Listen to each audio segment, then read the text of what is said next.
This is the tale of how the Illuminati invaded and took control of the United States of America.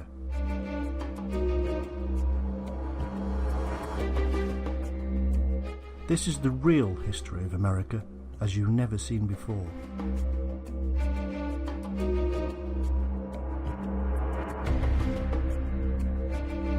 Using new evidence, we will reveal how this massive, secret organization infiltrated the religious groups, political parties, universities, and corporations.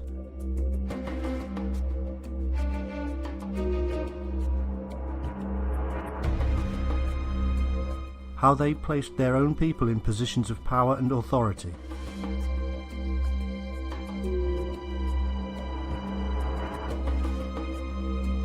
How they manipulated the minds of the masses and did it all from view.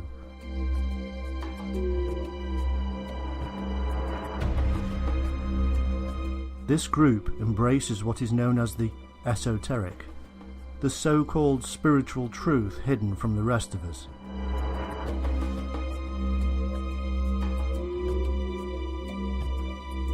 Over a vast period of time, this secretive organisation turned slowly to the dark side of these esoteric truths and utilised them for power and control.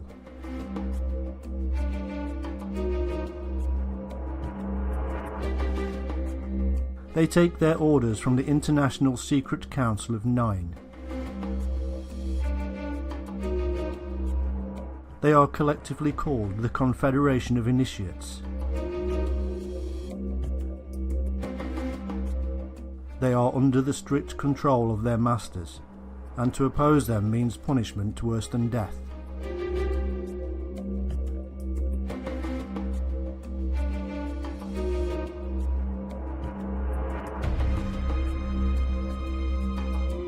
It has been this way for thousands of years, and they are working slowly, but surely, towards their ultimate goal of a one-world government, with the Nine in control.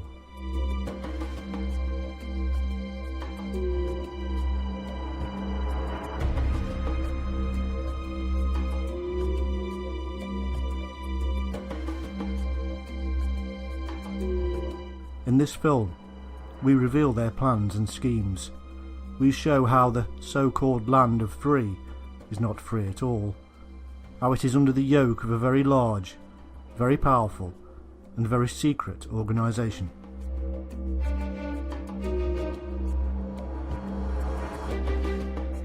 This is the Illuminati of America.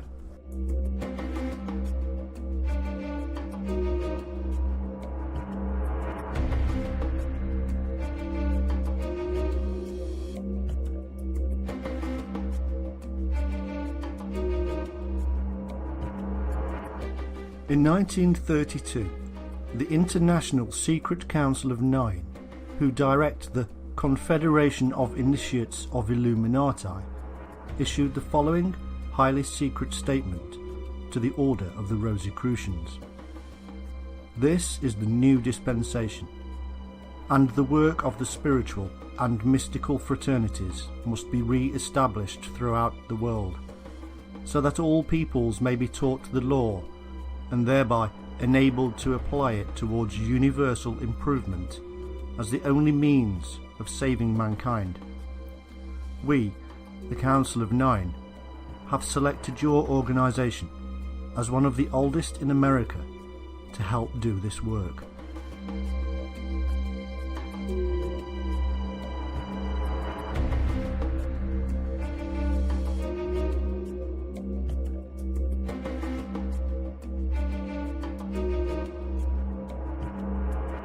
This must be brought about in such a manner that there can be no question of personal self-interest.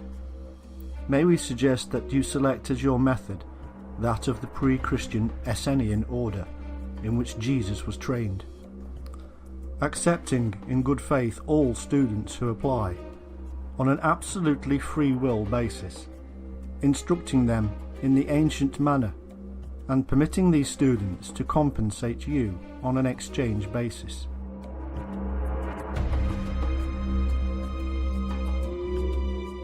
The man who wrote these words was the Comte de Saint Vincent, the master of the Council of Nine.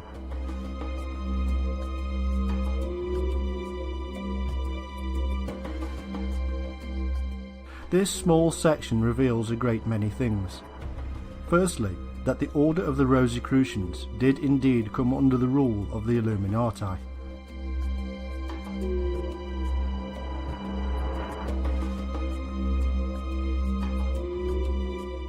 The Rosicrucians were, and still are, a mystical, secretive order, originating in a completely false origin story from the equally false originator, Christian Rosenkreuz.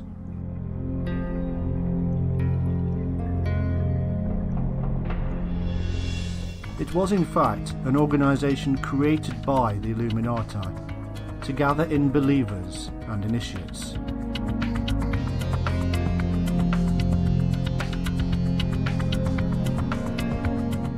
It worked beautifully and spread throughout the world, and then spawned yet further secret orders of its own. This, indeed, is how the web is created, and the real origin long forgotten and hidden.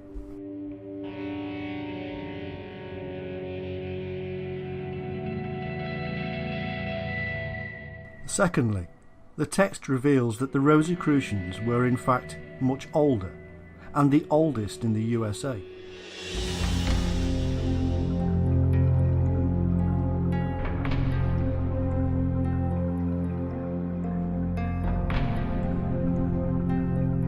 Thirdly, they were to use the old methods from the Essene. These were the Gnostic Jews who wrote all the New Testament and other texts that didn't make it into the Bible. The Dead Sea Scrolls were written by these mystics.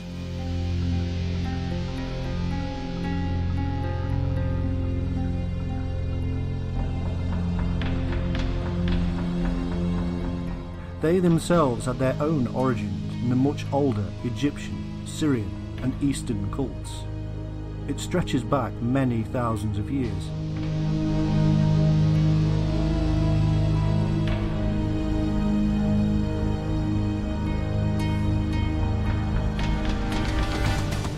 Fourthly, they were not this time to be too choosy who they allowed to join.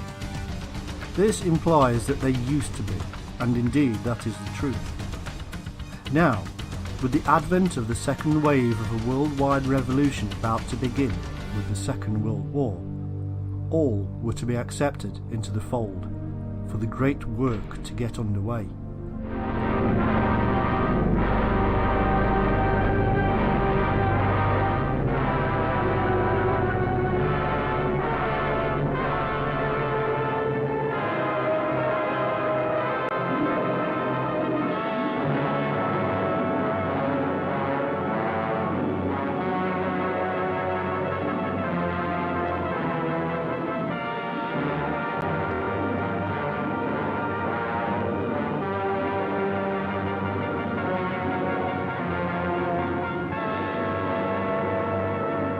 Years of hard training and actual battle experience in Spain and Poland had made the German army look invincible.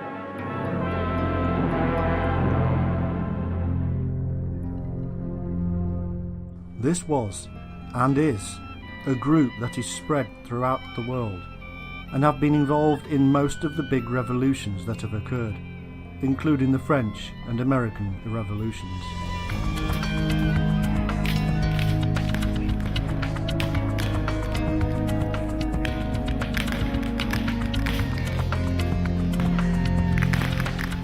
Dr. Randolph was a man who investigated the order at the time this text was written. He stated, "Many, though by no means all, the alchemists and hermetic philosophers were acolytes of the vast secret brotherhood which has thrived from the earliest ages. The members of this mystic union were the Magi of old, who flourished in Chaldea ages before. They were the original people of Saba. They were the men who founded the Semitic civilizations. Of this great brotherhood sprung Brahma, Buddha, Lhotse, Zoroaster, the Gnostics, the Essene, and Jesus, who was himself an Essene. preached the sacred doctrine of the fountain of light.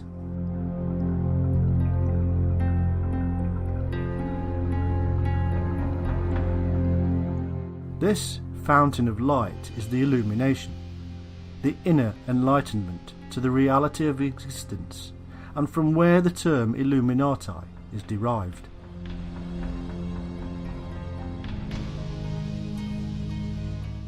He continues, "They were the men who first discovered the significance of fire. The transcendent light now illuminates the world. Comes from the torches which they lighted at the fountain when all light streameth upon that mystic mountain of initiation. There is nothing original in thaumaturgy, theology, philosophy, psychology, and ontology, but they gave it to the world."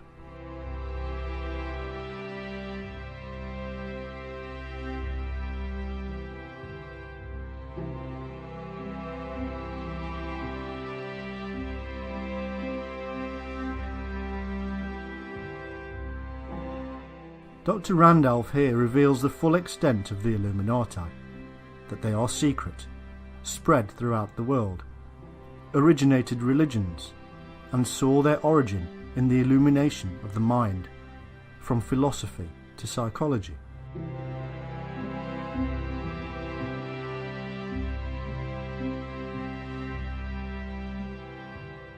They therefore believed they had the right to rule the world, and over time they used their knowledge to force and manipulate their control over those who refused to see the light.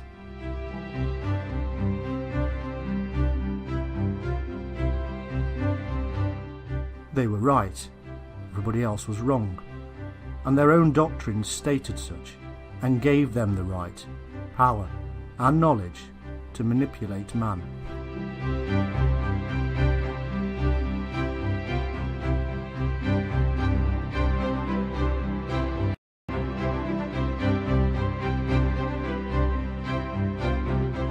The Rosicrucians are illumines of the oldest stock, and were spreading far and wide across the United States. They give the following explanation of their fire or light, the thing which gives rise to the name Illuminati.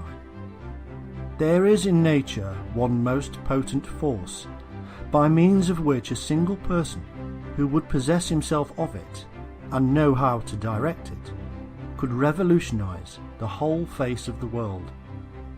This force was known to the ancients, and the secret is possessed by the secret schools of the present day. It is a universal agent, whose supreme law is equilibrium, and whereby, if science can but learn how to control it, it will be possible to send a thought in an instant around the world, to heal or slay at a distance, to give our words universal success, and to make them reverberate everywhere.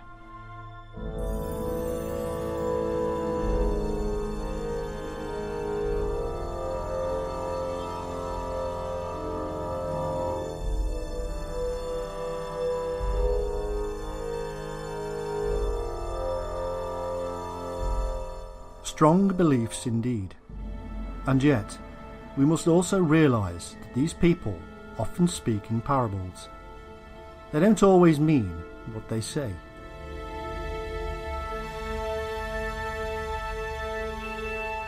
They taught that all the scriptures of all religions were parables, and hid the secret doctrine. The truth of the scriptures to them is that there was not just one Christ, but all are capable of being the light on earth. All have the hidden Christ within. A belief that runs counter to the established church, and was therefore hidden.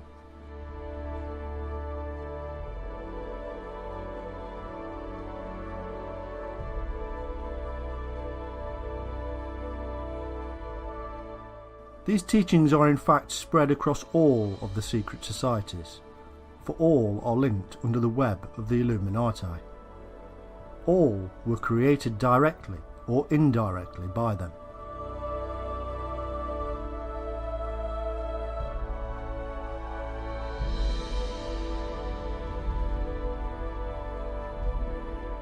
In 1905, one such order was created in the USA by a Dr. Julia Seton and was called the Modern Church.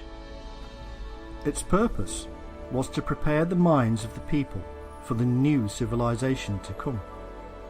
She stated, "The Illuminati school is the modern school of higher psychology and mysticism, where ancient and occult wisdom is revealed.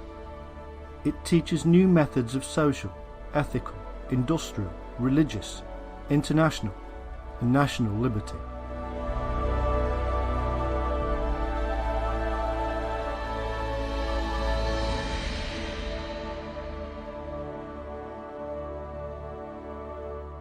Here is revealed their belief again, that they are higher and therefore above all. They will teach the rest of us about their ways, because obviously we need to know.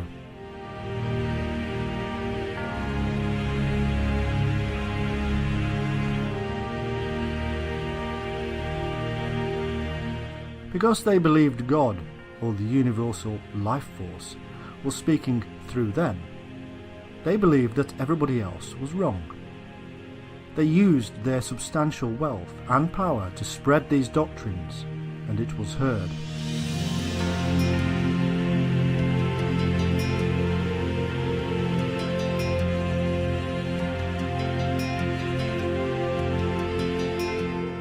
They called mankind to join them.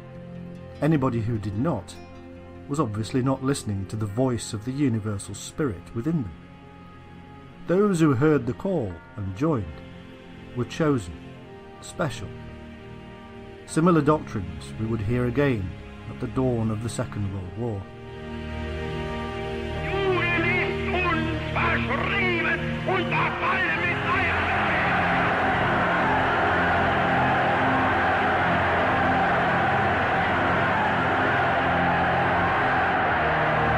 Delirious madness possessed the German nation. Man, they said, was not part of God, nor a creation of God, but the universal intelligence, or cosmic spirit, itself.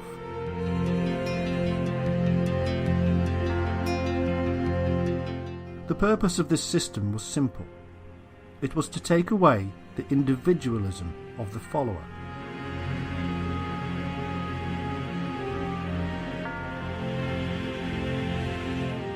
He was to listen only to the cosmic spirit, and not his own reason.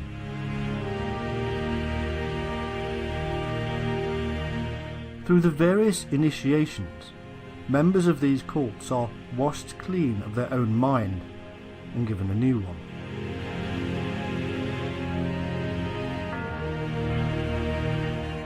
They are broken and rebuilt. It is a very old method of creating an army. Their new civilization was not to be one of light at all. It was to be one of the master and blind servant.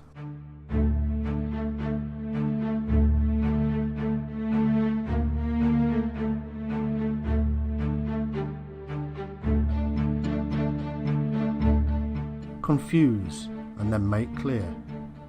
Befuddle and bemuse, and then explain in simple terms.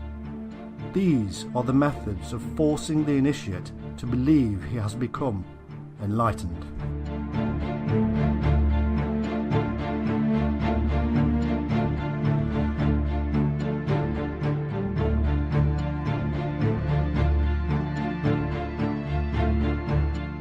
By 1925, a new messiah was launched upon the Americans.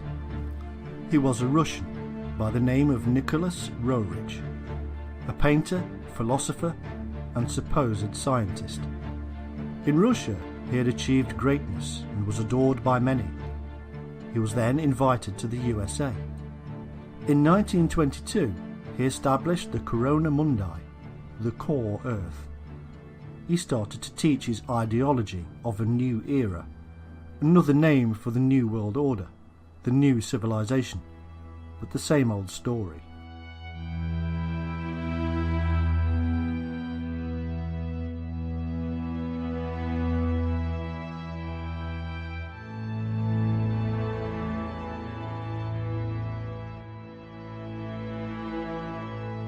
He became so popular that his teachings spread outwards around the world.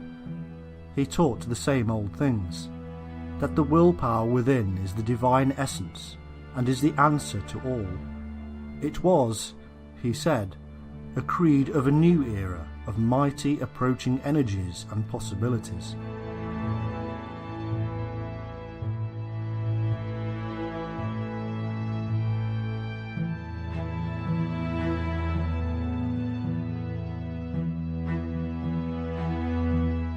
The sheep listened and followed yet again. The new world, he said, would be created by the fire, the light within us all, joining together and allowing the illuminated to dominate the world and bring peace.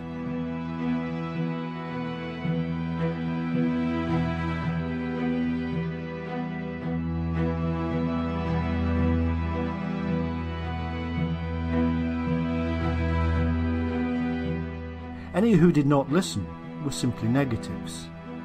The world would be dominated by the Illuminati.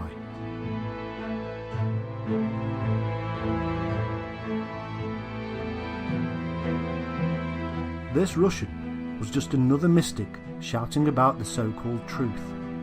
No scientific backing, no evidence, no proof was needed for such mystic statements. He was, however, a member of an organisation that was trying to enlighten the world to their new world order.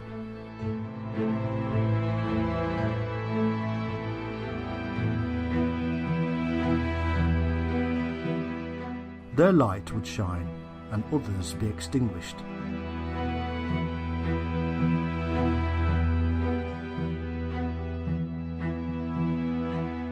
Much of this is not secret. Indeed, it was spread to all who could hear. But the truth behind the purpose of all of this was hidden. The truth was to take the minds of the people to control for their own purpose.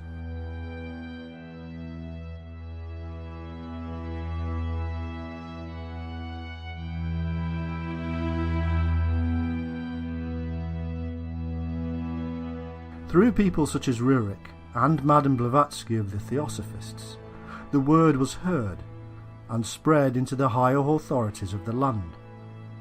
But this was in fact just a reinvigoration of what had already come before.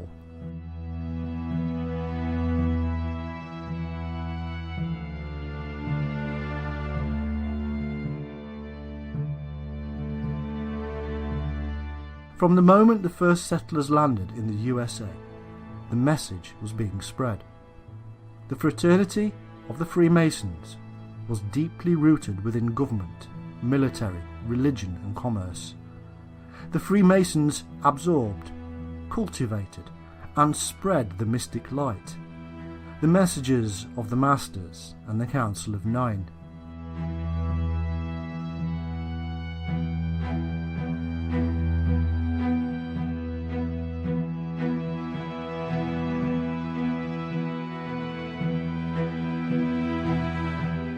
They did not always understand what they were spreading, but they spread.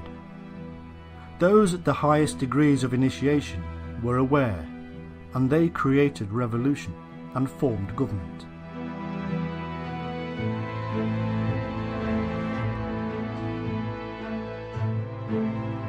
These are just ants doing the Master's bidding, the army that is called to revolution, to fight.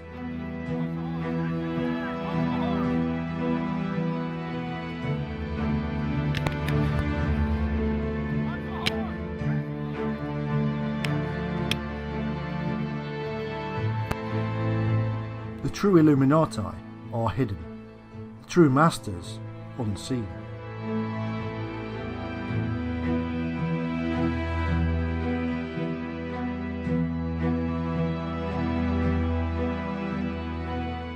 Who were the Masters? In 1912, the Theosophist Annie Besant wrote, "A Master is a term applied by Theosophists to denote certain human beings who have completed their human evolution, have attained human perfection."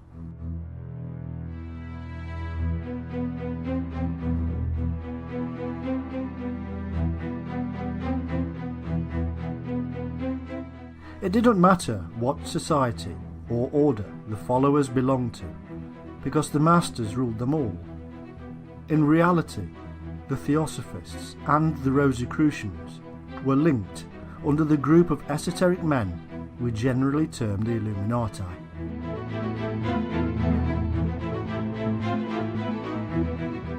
They were all fed from the same trough.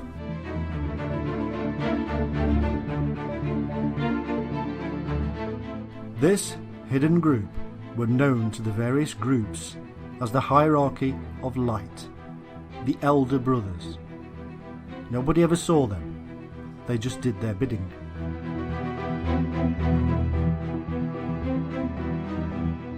Under these men were the 7 masters of the Great White Lodge. These had their hands on the reins of government. They controlled whole continents. They guided destinies, inspired statesmen and rulers to action, governed over many orders and groups. Each master had a name, for there was no face. Jupiter, Moria, Humi, and more. The history of one of them was known, even if his real name and location was not. He had been educated at a British university, was widely read, and was in charge of revitalising the ancient philosophies.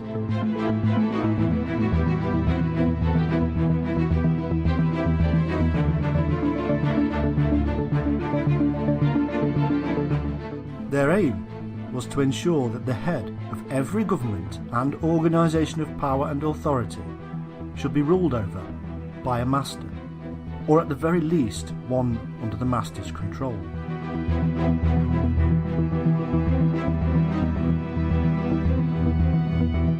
They were to gather in anybody who showed an interest in seeking the force. Their ultimate goal, they say, is to control all the world, under the power and authority of the hidden masters, and to reign over a world of peace.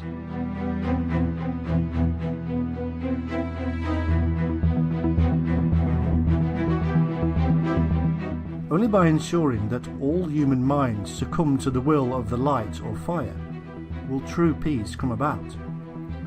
All must do the master's bidding if there is to be peace in the world.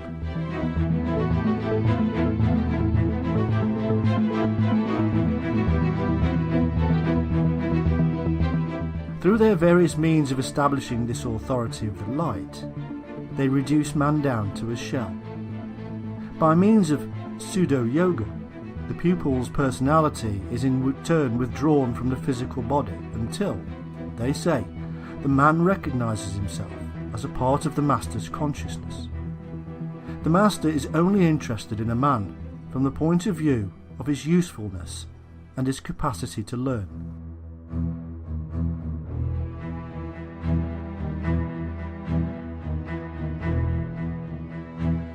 These are their own words. They even tell us how the forces are used to enable this control. They use, as all cults have throughout time, rhythmic sounds, words and phrases, music, dance and meditation.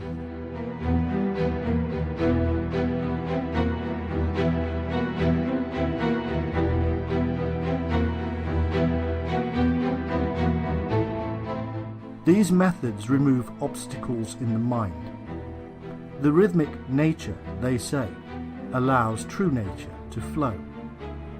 In essence, it is nothing more than a method of hypnotism, and it is used in churches, Masonic lodges, and all secret societies. The effects are global, for all men are the same natural being.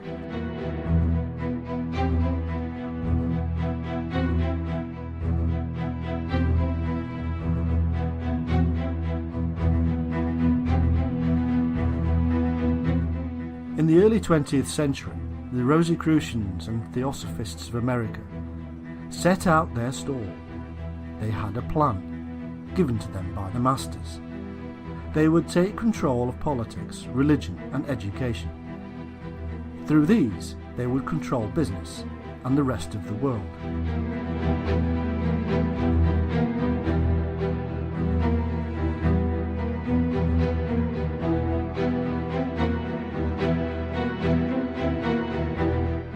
America, by the time they had finished, would be the world dominant power.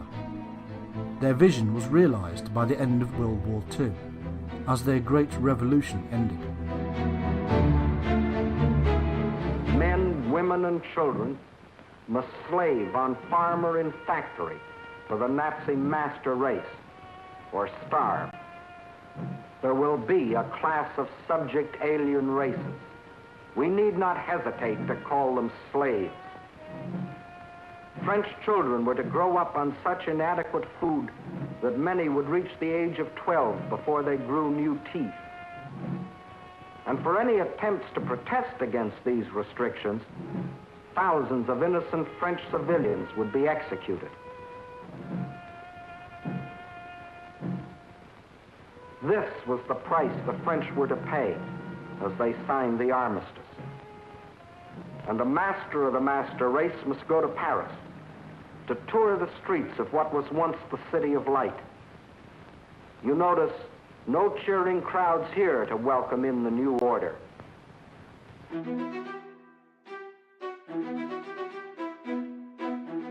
Old empires were destroyed with the 2 world wars, and a new one emerged. Their plans were succeeding.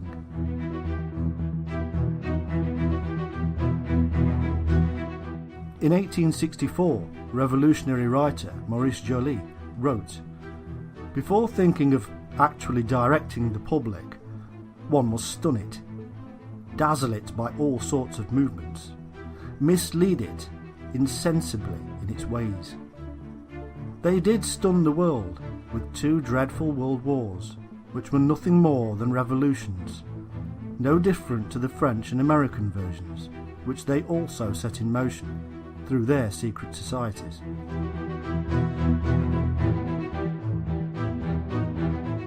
In the early 20th century, one of the 9 masters actually said, "Experiments are being made now, unknown to the subjects themselves, that people in many civilized countries are under supervision, and a method of stimulation and intensification is being applied, which will bring to the knowledge of the great ones themselves a mass of information that may serve as a guide to their future efforts for the race. Especially are people in America, Australia, India, Russia, Scotland and Greece being dealt with. A few in Belgium, Sweden and Austria are likewise under observation. Schools have already been started. When they are firmly grounded, when they are working smoothly and with public recognition, and when the world of men is being somewhat coloured by them, when they are producing scholars, workers, politicians, scientists and educational leaders who make their impress on their environment, then mayhap will come the true occult school."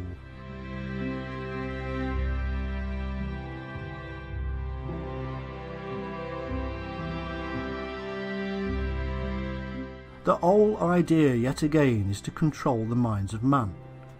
The control is so complete that in their own words, the initiate cares not if he loses friends, relations, children, popularity. He cares not if he seems to work in the dark, and is conscious of little result from his labours. By 1927, they were claiming that we are witnessing the birth of a new world consciousness, of a world civilization. Old traditions are being broken down, old customs destroyed. There must be anarchy before there can be creation.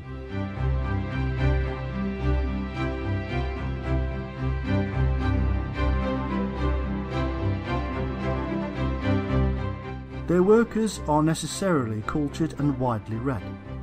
They do not regard their country and political affiliations as of paramount importance. They are equipped to organise, slowly and steadily, that public opinion. The biggest work for them, they predicted, was to be the mid-1930s. It was to be the time of anarchy before the calm.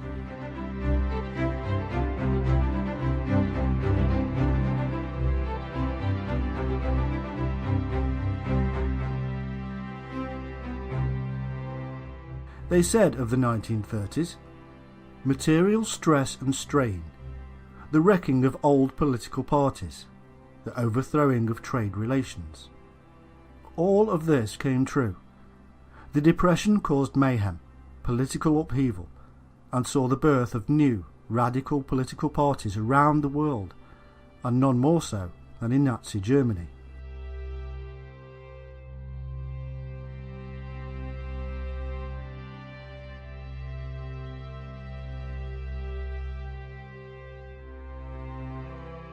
All of this was needed, they said, to demonstrate the necessity of establishing a spirit of international dependence and interrelation, so that the nations would be politically forced to realise their isolation, separateness, and the cultivation of national egoism must go.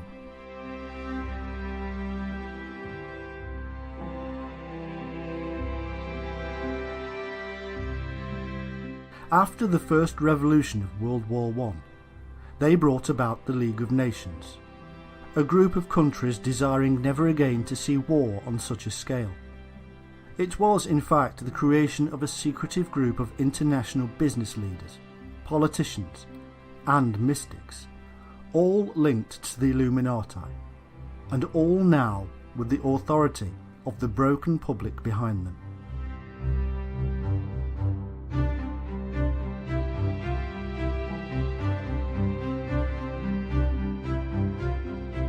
Phase 2 would be started by these same people in the 1930s, as Hitler was founded, funded, and sent on his merry way to create mayhem.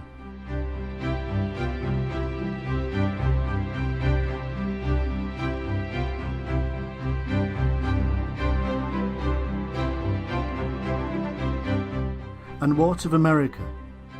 That was simple and was under control. Political parties there were almost incidental because it was in the teenage years of true capitalism. It was therefore controlled not by presidents and Congress, but by business. Business leaders were already under the power of the masters through the Masonic brotherhoods, and they chose and controlled the politicians, most of which were Masons anyhow.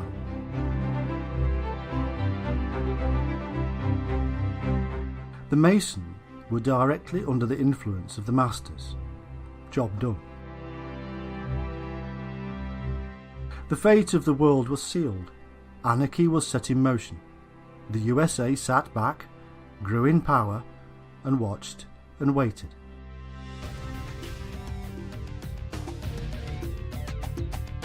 They then jumped in at the perfect moment and brought the might of that wealth and industrial power to bear.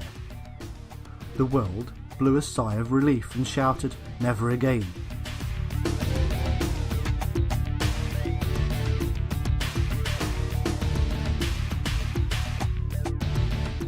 The United Nations was formed, blame attributed, and man moved on.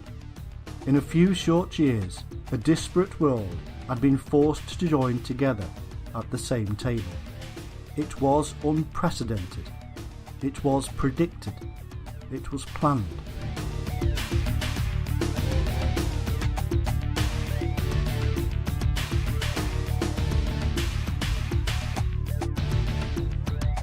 In fact, the prediction was so perfect that even gave the year that World War II would end and the new world faith would begin to take shape, 1945.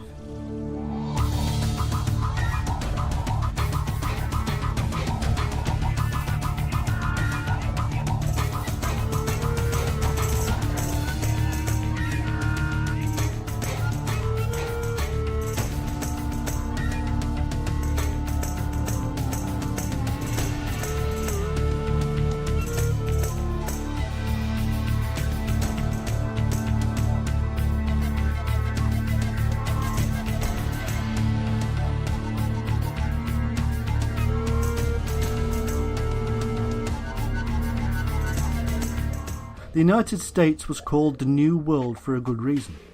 It was to be the place from which the New World Order would be created. This plan was centuries old. The old world of Europe, its monarchies and religions, would be left behind, and the enlightened minds of the United States created.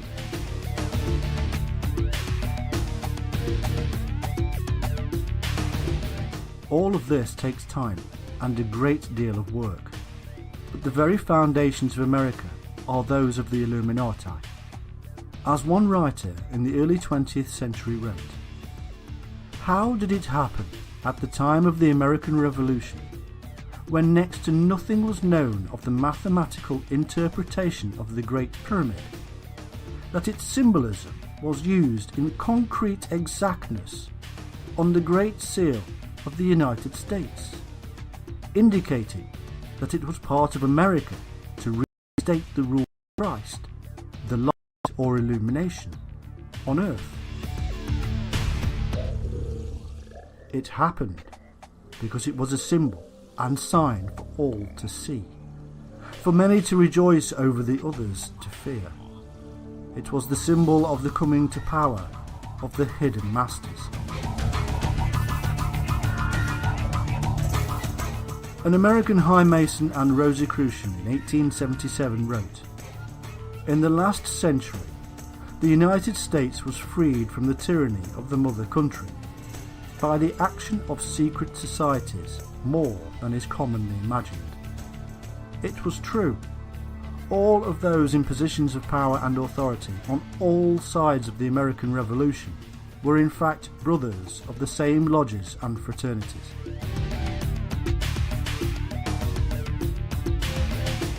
They even held meetings between political enemies of brothers on the battlefields. It was all staged.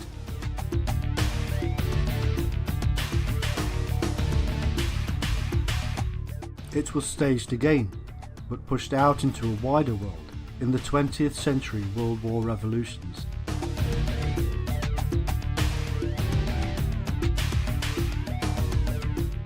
This is what the Illuminati said in the 1920s. "Do you know that there are men and women in the United States who are able to look into the immediate future with transcendent vision and discern accurately a complete metamorphosis of our present institutions along more wholesome lines? This means, in plain language, that they can see what improvements in our political and economic order are going to arise from this present period of distress and turmoil."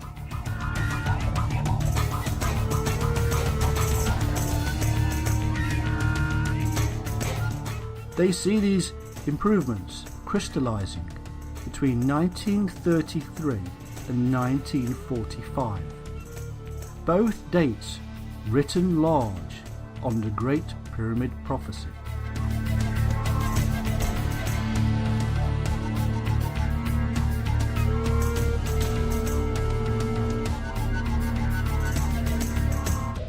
"1933 is the year that Adolf Hitler came to power. 1945 is the year his reign ended."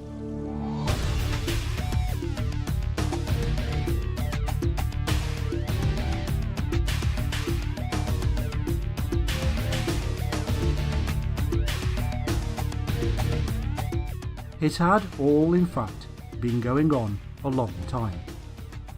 Often, the politicians are completely unaware of it and are just pawns in the bigger game. Other times, they fully know and cover up.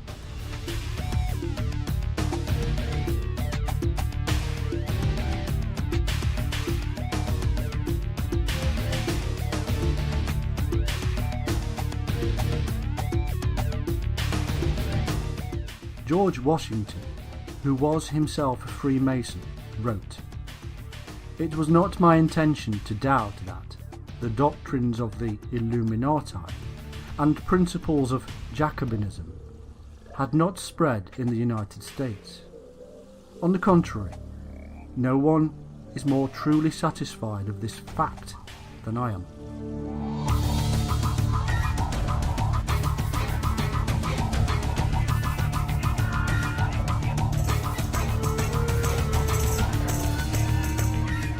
There has always been two sides to the Illuminati movement. The mystical side we have covered, but this is in truth just a modern cover for the political schemings in the background. In the 18th century, when the name Illuminati surfaced, the political clubs were called Jacobin clubs, seen by many as aristocratic groups fostering followers. Today, their direct descendants are known as the Council on Foreign Relations, the Trilateral Commission, the United Nations, and more.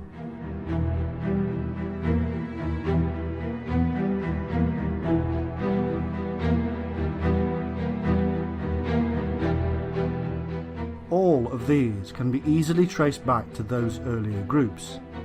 Even the same bloodlines exist within all the organisations.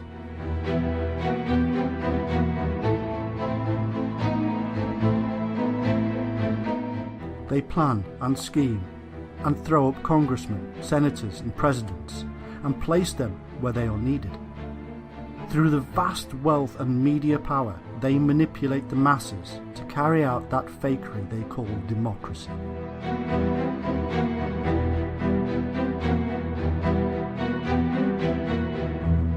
There are several well-known and often covered names involved in all of this. The European financier family that had huge influence is the Rockefeller family. David Rockefeller founded the Trilateral Commission and was a co-founder of the Council on Foreign Relations. The family tree reads like an Illuminati greatest hits album. Through just the minor work of this one family, a grand unification has taken place.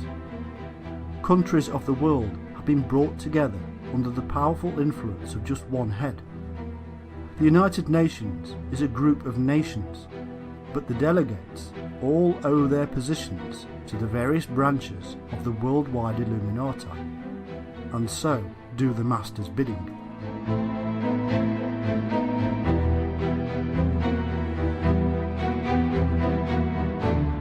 What the Illuminati cannot make happen through influence, they bring about through revolution.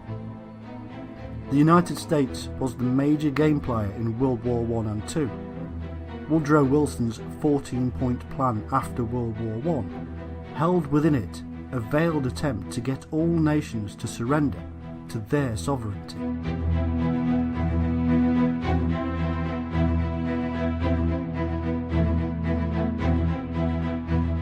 It almost worked when they formed the League of Nations. However, the US never actually joined itself. It didn't really matter, because World War II was already under planning stages, and the Council on Foreign Relations was created behind the scenes.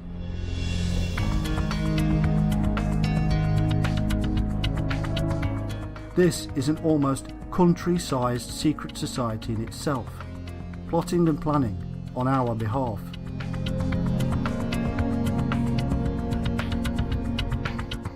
Most of the members have bloodlines that stretch back to the early days of the Illuminati and royal houses of Europe.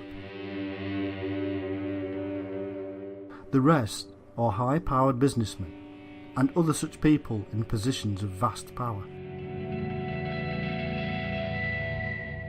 We must remember that all of these institutions are places for generally non-elected people. The same is true of that other global secret group, the Bilderbergers.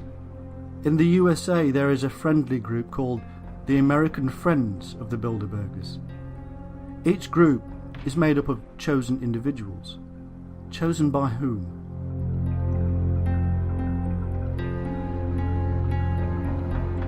Somebody here has the power to choose people who already have amazing power. Surely, in a so-called democratic nation, the people should be informed of what, who, and why. The Bilderberger is made up from the world of international banking political circles, and business, and professional people. They hold top secret meetings annually to promote internationalism, to promote a closer union, a one-world agenda.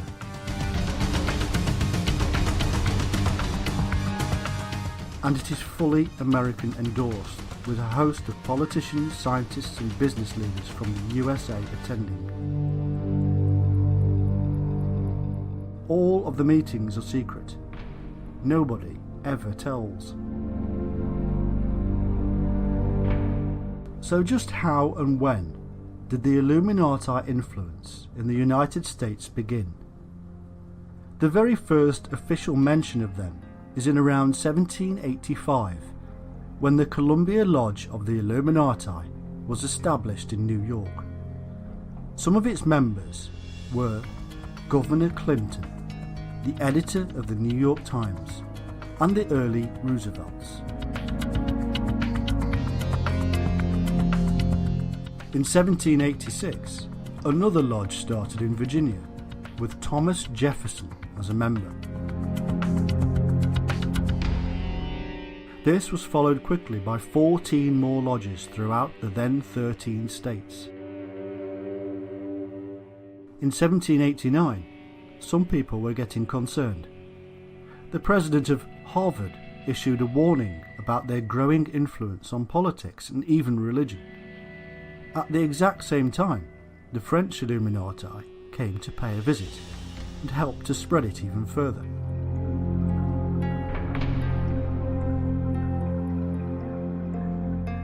George Washington was so worried about the Illuminati and its influence that he said it would shake the government to its foundations. Both Washington and Adams lobbied Congress to protect the US from conspiracy.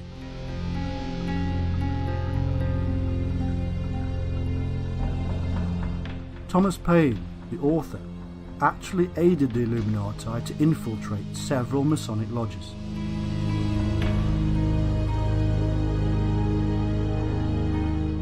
By 1798, the Reverend Jedediah Morse in Charleston, South Carolina, preached a sermon about the Illuminati. Practically all of the civil and ecclesiastical establishments of Europe have already been shaken to their foundations by this terrible organisation. The French Revolution itself is doubtless to be traced to its machinations. The successes of the French armies are to be explained on the same ground. The Jacobins are nothing more nor less than the open manifestation of the hidden system of the Illuminati. The order has its branches established and its emissaries at work in America. The affiliated Jacobin societies in America have doubtless had, as the object of their establishment, the propagation of the principles of the illuminated Mother Club in France. I hold it a duty, my brethren, which I owe to God, to the cause of religion, to my country and to you at this time, to declare to you, thus honestly and faithfully, these truths. My only aim is to awaken you and myself a due attention, at this alarming period, to our dearest interests. As a faithful watchman, I would give you warning of your present danger.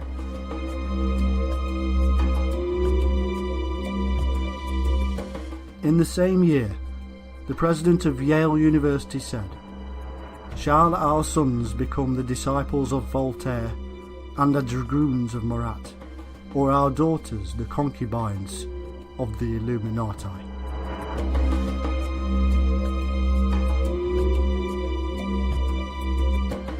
Thomas Jefferson, a member of the Virginia Lodge of the Illuminati and a Mason, helped the Illuminati to infiltrate the New England Masonic lodges.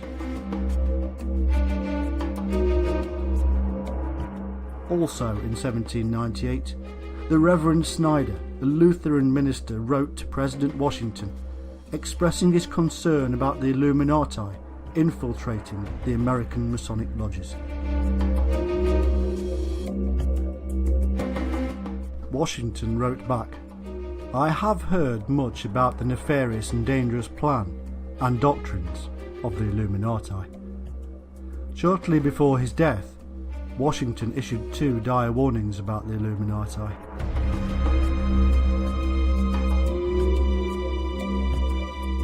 In 1807, the future president, John Adams, wrote 3 letters to a Masonic brother, complaining that Thomas Jefferson was using the lodges for Illuminati purposes.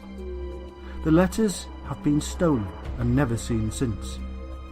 He also wrote to Washington and others saying that lodges were being used by Illuminati for their satanic worship.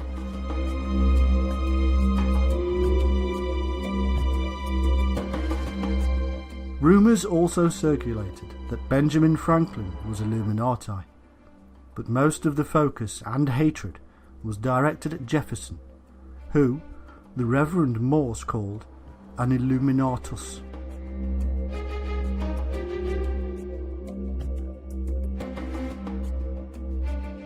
In 1812, the president of Harvard gave the following speech: "There is sufficient evidence that a number of societies of the Illuminati have been established in this land of gospel light and civil liberty, which were first organised from the Grand Society in France. They are doubtless secretly striving to undermine all our ancient institutions, civil and sacred. These societies are closely leagued with those of the same order in Europe. They have all the same object in view. The enemies of all order are seeking our ruin. Should infidelity generally prevail, our independence would fall, of course. Our republican government would be annihilated."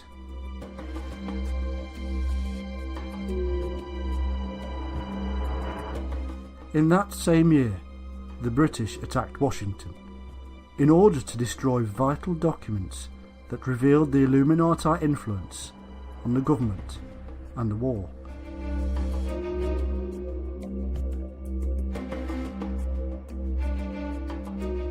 In 1829, the British Illuminati were giving speeches in New York. Frances Wright spoke for the Women's Auxiliary of the Illuminati on free love and atheism. She spoke of the international secret movement that was working behind the scenes to foment future wars, to bring about the one world agenda. Indeed, they were called the Communists before communism. It was the plan, she said, to create mayhem, so that the members of the Illuminati were seen as the saviours and bring peace.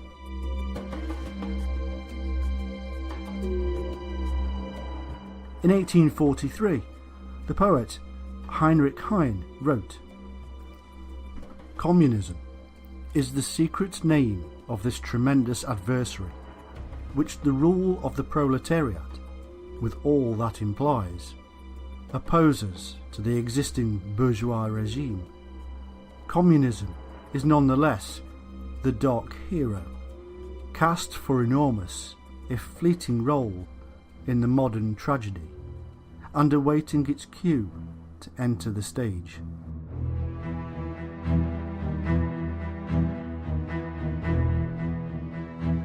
At the same time, the editors of the New York Tribune and New York Sun were working with the Rothschilds on a secret Illuminati committee.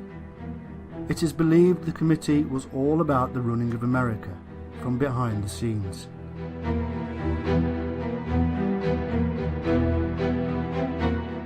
In 1841, Clinton Roosevelt wrote a book outlining plans for the New Deal and National Recovery Act, both of which would not even be realised for another 100 years under Franklin D. Roosevelt.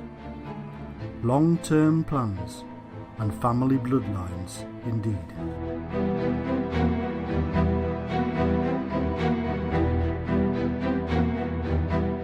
In 1835, the Illuminati set up yet another front organisation called the Loco Foc Party. It was used over a period of 10 years and influence other political parties and institutes many of the socialist ideals that conservatives still hate to this day.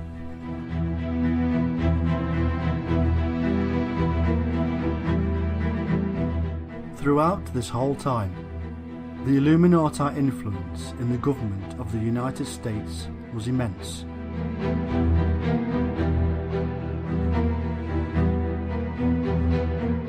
From the Constitution to the political structure, it was a massive political influence, and still is.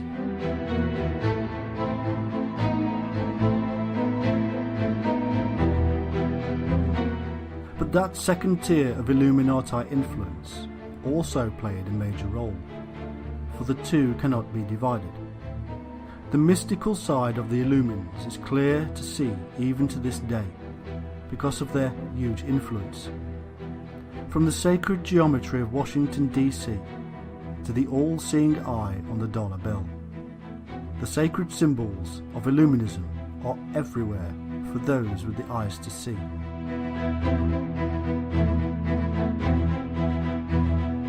In essence, the history of the Illuminati in the United States cannot be divided from the rest of the world, because it is all about the creation of a new world, and the Americas play a vital role in that grand plan.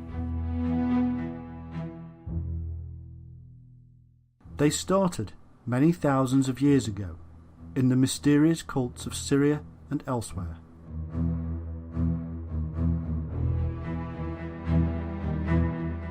They grew a deep and profound understanding of the human mind within the universal mind. The man in matter, the spirit in nature.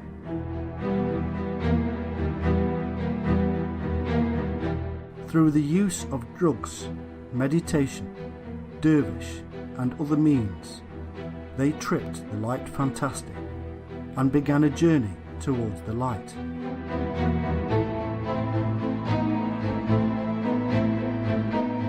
Along the way, greed and desire for power stepped in and turned the knowledge gained towards the dark side.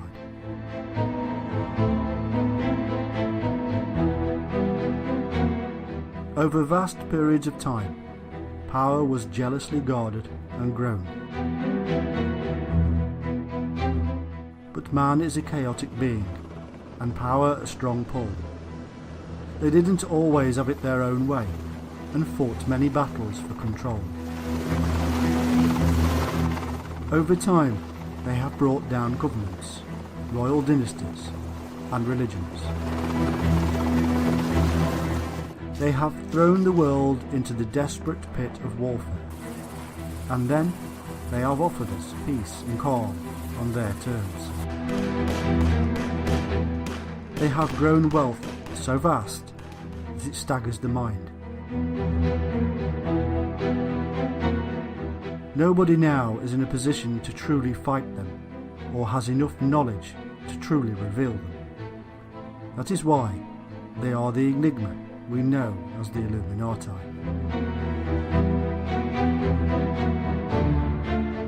But they have taken America. They do own every large institution, every large business. Their men and women are in the highest offices of the land.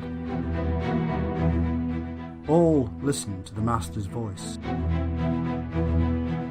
talking to them through the eons of mysticism in a political world of power. Next time you cast your vote, just ask yourself why you bother. You are given two choices, as always. Left or right, it does not matter. Both are under the yoke of the masters.